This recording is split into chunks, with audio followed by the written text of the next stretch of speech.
ఇప్పుడు ఆయన మాటల్లోనే విన్నాం.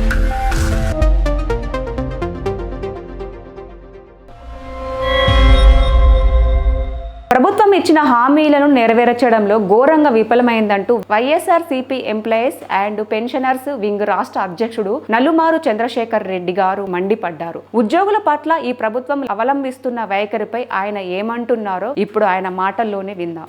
మీ మీటింగుల్లో చెప్పండి, ఇగో ఈ హామీలు ఇచ్చాము, ఇవి నెరవేరుస్తున్నాం, ఇప్పుడు నెరవేరుస్తున్నాం, ఇట్లా చేస్తున్నాం అని చెప్పి మాకు పర్టికులర్లీ మా ఉద్యోగులకు ఏం చెప్పారు? వచ్చిన వెంటనే మధ్యంతర భృతి ఇస్తాం ఉద్యోగస్తులకు అన్నారు. ఒక మంచి పిఆర్సీని ఇస్తామన్నారు.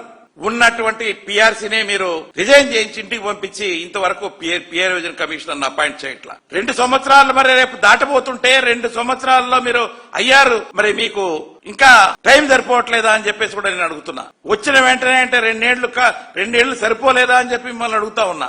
ఏ ఒక్కటి కూడా మీరు ఉద్యోగస్తులకి చేయకుండా కాలయాపన చేస్తా ఉన్నారు. ఈ రోజు చూస్తా ఉన్నారు. మీరు వచ్చి 2 సంవత్సరాలు అయితా ఉంది. మీరు వచ్చినప్పటి నుంచి మరి దాదాపు 5 డిఏలు పెండింగ్ ఉంటే ఒక డిఏ మాత్రం ఎప్పుడో ఇచ్చి, అది కూడా అంతంత మాత్రం దాని అరియర్స్ మనం ఏప్రిల్లో ఇస్తామని ఇంతవరకు దాని జీవో ఇచ్చినప్పటికీ కూడా దాని అరియర్స్ ఇవ్వట్లా. ఈ రోజు 4 డిఏలు పెండింగ్ ఉన్నాయి. మా డిఏలు మాకు ఎప్పుడు చెల్లిస్తారు అని చెప్పేసి ఈ సందర్భంగా మేము క్వశ్చన్ చేస్తా ఉన్నాం.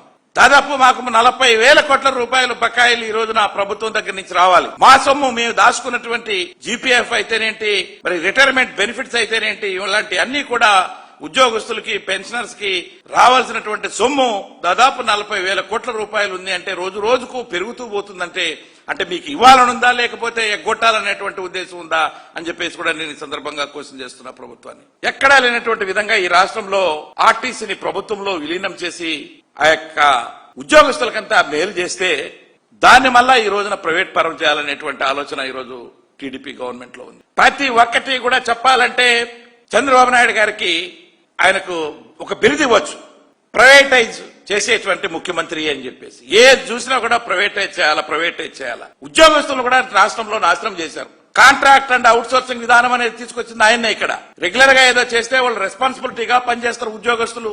కాంట్రాక్ట్ అవుట్ సోర్సింగ్ విధానంలో పెట్టి మాకు ఇష్టం వచ్చినప్పుడు వాడుకుంటాం, మాకు కావాల్సిన దాంట్లో పెట్టుకుంటాం అనేటువంటి ఆ సిస్టాన్ని తీసుకొచ్చి ఈ రాష్ట్రంలో నాశనం చేయడం జరిగింది. ఈ రోజున ప్రభుత్వంలో విలీనం చేస్తే దానికి ఇంకా మంచి ఏదైనా చేయాలనా లేకపోతే దాన్ని ప్రైవేటైజ్ చేసి నాశనం చేయాలన్నా ఆ యొక్క శాఖను అర్థం కావట్లా.